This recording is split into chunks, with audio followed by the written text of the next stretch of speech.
বিশ্বকাপের ইতিহাসে আর্জেন্টিনা ও ইংল্যান্ডের লড়াই মানেই বাড়তি উত্তেজনা। দু দলের প্রতিটি মুখোমুখি লড়াই ফুটবল প্রেমীদের উপহার দিয়েছে স্মরণীয় মুহূর্ত, বিতর্ক আর ইতিহাস।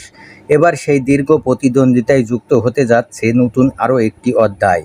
আগামী বুধবার ১৬ই জুলাই বিশ্বকাপের দ্বিতীয় সেমিফাইনালে মুখোমুখি হবে দু দল। বিশ্বকাপে এর আগে ৫ বার একে অপরের বিপক্ষে খেলেছে দু দল।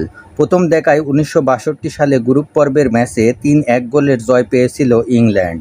এরপর ১৯৬৬ সালে কোয়ার্টার ফাইনালে ১-০ গোলের জয়ে সেমিফাইনালে উঠেছিল ইংলিশরা। দু দলের সবচেয়ে আলোচিত লড়াইটি হয় ১৯৮৬ সালের কোয়ার্টার ফাইনালে। সেই ম্যাচে ২-১ গোলের ব্যবধানে জিতেছিল আর্জেন্টিনা। দিয়েগো ম্যারাডোনার বিতর্কিত হ্যান্ড অফ গড গোল এবং পরে করা অবিশ্বাস্য একক নৈপুণ্যের গোল অব দ্য সেঞ্চুরি আজও বিশ্বকাপ ইতিহাসের সবচেয়ে স্মরণীয় মুহূর্তগুলোর মধ্যে অন্যতম। ১৯৯৮ সালে শেষ ১৬ ম্যাচও ছিল নাটকীয়তায় ভরপুর। নির্ধারিত সময়ে ২-২ সমতার পর টাইব্রেকারে ৪-৩ গোলের ব্যবধানে জিতে কোয়ার্টার ফাইনালে উঠেছিল আর্জেন্টিনা।